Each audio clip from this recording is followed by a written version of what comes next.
уште едно ново видео на Епитан скратен корнер. Со мене денеска е Владко. Здраво, Кире. Здраво, драги гледачи. О, така да ги поздравиме и нив. Како си денеска? Добар, Добар. Значи Добар. спремен за добар квалитетен фудбалски муавет. спремен. Секогаш. Тоа ми се свиѓа. Дали знаеш што имаме на програмата оваа недела? Ел Класико. Ел Класико, така е. Можеби најпопуларното фудбалско дерби во светот се игра оваа недела, лигашки надпревари, значи не се од оние бесмислени Ел Класика, суперкупови и било што, ова се игра за бодови. Значи ова е важно. Никогаш не било безсмислено. Па Иако да. се купови, Сакам да кажам, пак трофеј. Да. Особено ривалитетот меѓу нив. така е. Еве, јас се извинувам, нема бесмислен надпревар за овие два клуба, има само надпревари што се, ајде да кажеме, помалку интересни во даден момент од сезоната. Ево, овој ми е особено интересен надпревар, од причина што Барселона има бодовно водство на табелата, Точно. а Реал Мадрид делува во моментов како подобар тим отколку на почеток на сезоната. Ајде да почнеме од таму. Кој ни е фаворит во моментов и зошто? Помеѓу овие две на овој надпревар, Да, конкретно за оваа недела мислам дека се израмнети. Добро.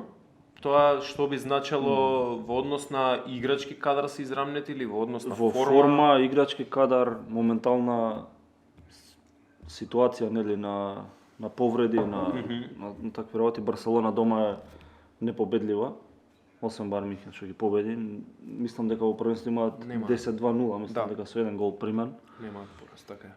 Најдобра одбрана имаат во лига. Се враќа Раухо, минатата ја пропушти со Билбао поради црвен картон, нели? Мислам дека ќе ги појача одбрана, фали Дембеле.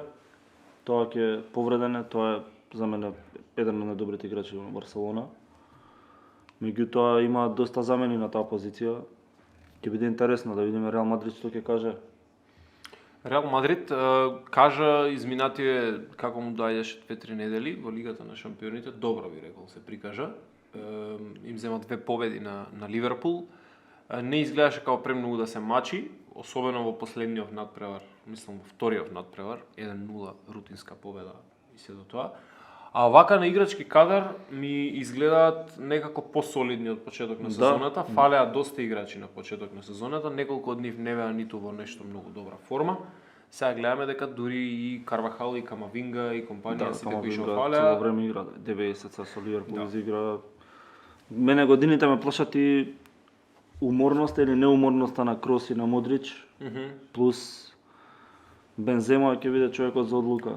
Како и секојаш кај нив, да. Да, видовме против Ливерпул дека знае да изигра како лани, влага полека во форма. Нели актуелен носител на златна топка и како да се носител. Така.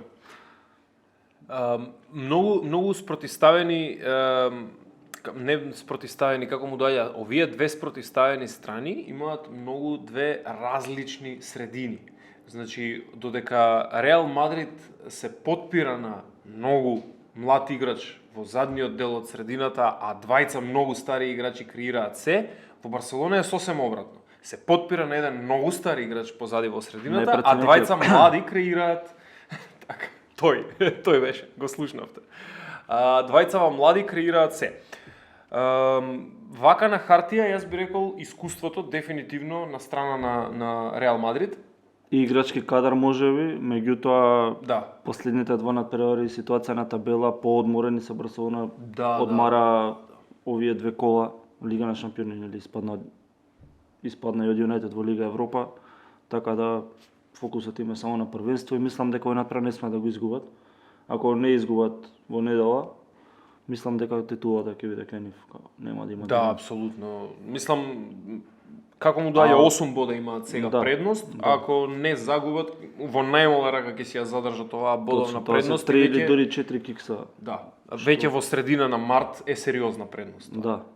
Да, недостижна е за дури за екипа како Реал, пошто од таа страна е Барселона, да е некоја екипа како Арсенал, Дортмунд или некои такви може да виси во воздух, така да мислам дека Реал Мадрид мора да атакува на победа. Против Ливерпул не игра нешто многу посериозно, пак беа надмокни против Ливерпул.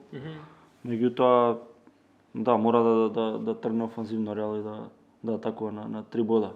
И мислам дека ќе има голови, пошто ми издосади да гледам Барселона, па Реал Мадрид, освен со Еспањоли, со Ливерпул, цело време 1-0, 1-1. Истото и со Барселона, со Билбао, со Алмерија, цело време 1-0, 1-0, тие резултати ми се смачени. Во одлична форма им се голманите и на двете екипи. И одбраната на Барселона е Да. многу добра. И баш па би рекол дури и на Реал ми се допаѓа како изигра сега со Ливерпул во одбрана. Мислам четворката која што ја изиграа во одбрана. За наредна сезона Анчелоти во некој од интервјуата потврди дека да, веќе нема да има експериментирање на стоперската позиција со Начо или со Алаба, дека наредна сезона стоперски тандем се очекува да бидат Милитао и Рудигер. Значи се враќаат сите на своја позиција.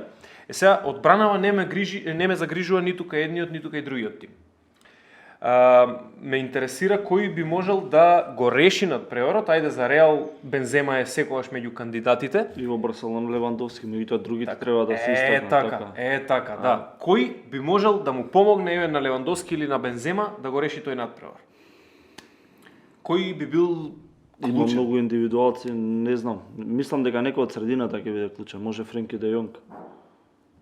За Барселона, Да. А во Реал Мадрид сите очекуваат во Бензема, па и Винисиус, меѓутоа може некој од клупа да направи нешто. Бензема и Винисиус полека како Бетмен и Робин се, разбираш? Да. Ке си го добиеш од некого, како од кој да е, штета е што Дембеле не игра. Знам дека ќе правеше многу проблеми на било која страна и да биде поставен на теренот. Некако да, мене ми оди на кај средината, ми оди поеќе можеби на кај Педри, можеби очекувам негов гол во овој Ел Класико. Педри, интересен. Мислам дека има она што сум го приметил кај него и за репрезентација и за Барселона, како да сака повеќе да игра во јаките утакмици. Повеќе гриза со Атлетик Билбао, со Севилја, со Реал Мадрид, отколку што гриза против Реал Бетис исто добар, ама против Алмерија, што не му се традиционалните ривали, туку му се само уште една утакмица во распоредот. Рутина онака. Сакам да биде интересна утакмица и сакам младиве. Ти убаво што го спомна Винисиус, јас Педри ќе го спомнам од другата страна, сакам андер 20 тројките кои даваат голови. Особено на вакви надпревари. Да. Што мислиш, како мислиш дека ќе се одвие на турот? Каква игра да очекуваме, кој ќе биде финалниот резултат? Топката очекувам да биде во овој надпревар кај Барселона. Играат на нивниот терен, на Spotify Camp Nou. Очекувам да го искористат домашниот терен и да бидат малку посигурни со топката, ама не мислам дека тоа нема да им одговара на Реал. Мислам дека Реал сосем комотен е да игра на контри, да чека таму контри. Можеби Барселона ќе изгледа доминантно во статистиката. Но на терен нема да биде. На терен, не знам зошто ми кажува дека Реал тука ќе го направи пресвртот во сезонава. Не знам зашто ми кажува нешто дека ако има шанса, сега му е шансата. И сега ако ја добие оваа утакмица, јас ќе најувам Реал да победи за да биде поинтересно, да не биде као монотоно као во секоја лига освен на англиско. Може да се каже 11 бода предност ако направат. Да. И Бундес е 2 бода, ама се знае дека Бар Михен е таму неприкосновен и така да мислам дека Реал Мадрид мора победи, сакам да победи, ама нешто ми иде нека нерешено. И тоа Добро. Дека мислам дека двете екипи ќе постигнат гол, барем по еден гол. Ништо чудно и 2-2 да биде. Да се навратиме на времињата кои игра Роналдо и Меси, кога беше стварно уживање за тоа би било стварно убаво. Добро, ако се исполни твоево, онда трката за титулата е мање више решена. Па да, мислам дека Барселона ќе... Ако се исполни моево, има малку поеќе неизвестност се става. Јас затоа исто ќе најавам за тоа Реал да победи, за да има малку поеќе неизвестност. Реално не ми врши работа. Плюс да се изморат за Лига на шампиони, да не освојат пак преку глава од Реал цело време. Се паднат на Милан. 100 години Реал Мадрид освоја сека втора, трета година. Вајда ќе се решиме и од нив. Добро, ајде крајно прашање. Вака сега, ако денеска мораш да кажеш, кој ќе освои Ла Лига? Не интересира, Класико не интересира каква е Ботона. Барселона? Добро. Ајде сакам да такам. Јас ќе кажам Реал. Храбро. Да. Ги гледам на терен и си викам не е дека нешто... Барса е само еден фронт. Да. тука е, мислам дека да тајмерот кажа крај. Ќе ја завршуваме оваа епизода полека. Да. Драги гледачи, драго ни беше што не издржавте, нели, да го изгледате ова видео до крај. Драго ни е што не гледавте. Со Владко се враќаме во некое друго видео. Така. Оставите коментари во меѓувреме, бидете добри, гледајте Скратен корнер, препорачете на пријателите. Споделете, лајкнете. Имајте убава вечер. Тоа е тоа.